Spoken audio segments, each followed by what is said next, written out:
Hey everyone, it's Matt here. How's it going, everybody? This is your friend Will. Hope everything's going great for you.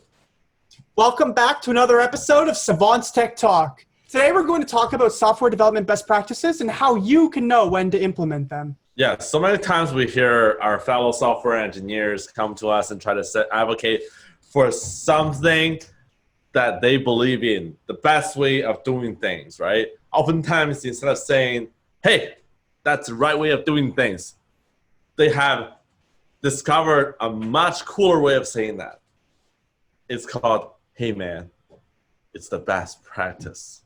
So is there really a thing as best practice, or is it just a fictional terminology that they use to try to convince you to do things their way?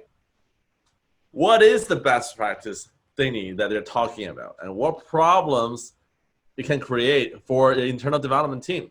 Today we're going to talk about that.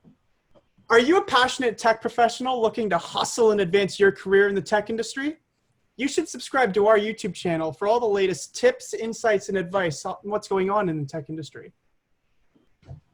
And I'm just curious, is there even such thing as a best practice, or is it just people copying another person's way of solving a problem?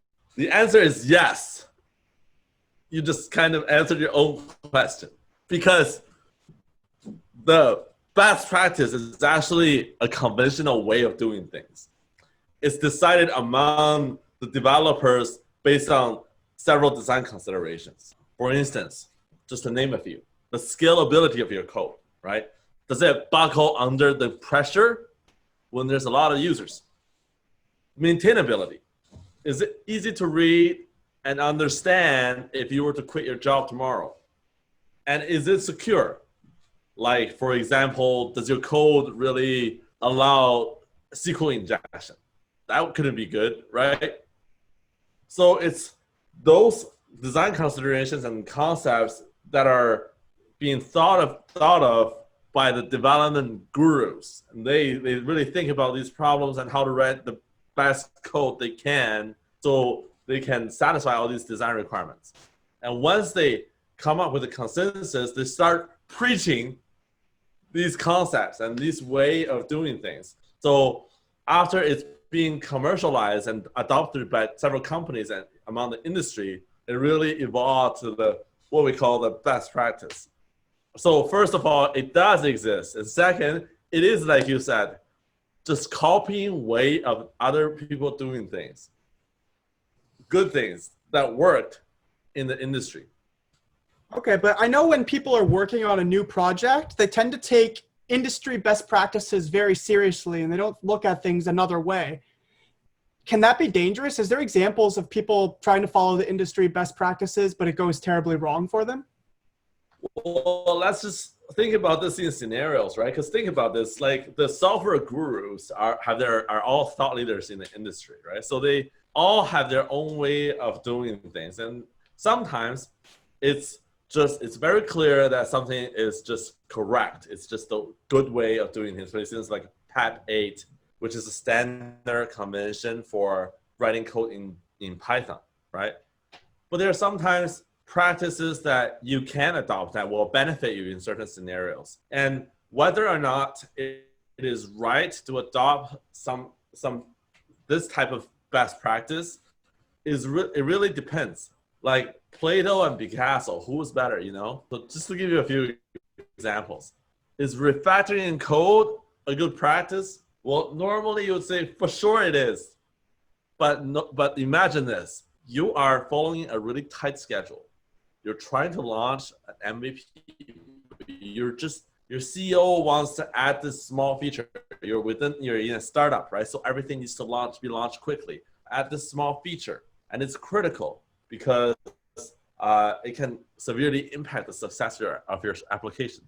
You can either be disgruntled and tell him, no, you have to wait for me to write this code in a clean fashion so that they are completely neat and technical debt-free, or you can do them quickly and write unit tests to make sure that they function.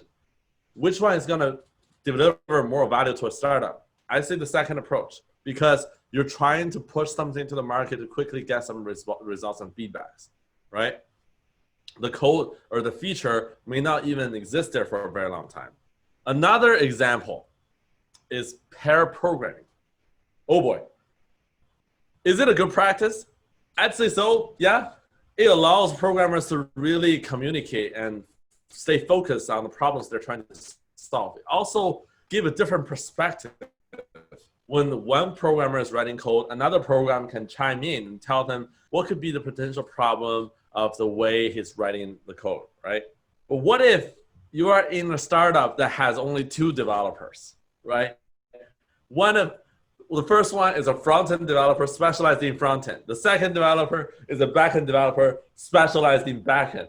And just for the sake of the argument, we'll say the back-end developer is more of a Java back-end engineer who knows nothing about how to write front-end code. How do you expect them to pair program really well? You know? So, and I'm gonna say something that will offend a lot of people in the development community right now. Yes, I'm gonna say it. You ready? GraphQL versus REST API. That's right. I said it. Is GraphQL really the solution, the silver bullet, the answer that's gonna make everything better? Think about that for a second. What if you are creating an admin dashboard that is only utilized to manage and create resources? GraphQL is an overkill, and it will make what's supposed to be a simple app severely more complicated. And what if people who are not, and for junior developers who are not proficient in GraphQL, it's going to be really difficult for them to maintain. So you see, there's a lot of good practices that won't benefit an organization just because they can create value in a lot of the scenarios. So how do you know if you should adopt the industry best practices when you're working on a solution, or if you should stray on your own path? How do you make that decision? Right. I think given the past examples, we can all tell that there is actually a pattern between the pros and cons, good and bad, between them. It's the matter of, should you go with complexity or should you go with simplicity, right? Like, it depends on really the stage of your company and the size of your company. If you're working within a startup that has only 10 employees versus if you're part of a business unit, like a technical team within a huge enterprise that has thousands of developers collaborating with each other, the answer can be drastically different. And it also depends on the business priority. Is what you're trying to deliver, what you're trying to create, going to be used repetitively, used frequently, and is it basically worth the time for you to invest your energy into following the best practice? It almost is always a business case. You have to really understand the scenario use case of this best practice that you're trying to adopt. And also, you have to have an understanding of exactly what value it can provide based on your situation, your business current standing, and the priorities. So the answer is not really just a simple yes or no, but instead is that it depends. Depends on the practice you're following is going to really benefit your team. Depends on the seniority of your overall team member. You have to think about yourself as a part of a development team instead of just someone who is passionate about software engineering. And also, before you decide to adopt something, you have to really understand it completely. And see if you, and also another thing is that you don't really necessarily have to follow it 100%. It can be a mixture of what's your current team structure. Like, for instance, pair programming, certain days of the week when you're encountering some bugs or issue, right? But whereas if there's no problem, then you just go through the regular development practice. So it all comes down to critical thinking. You can't just blindly follow a best practice. but instead you have to critically think by understanding what value it brings to your business use case, and whether or not that particular business use case really satisfied the current requirement. So there you have it. Do you have any interesting success stories or failure stories by following the industry best practices? Please feel free to let us know in the comments down below. And don't forget to give the video a like.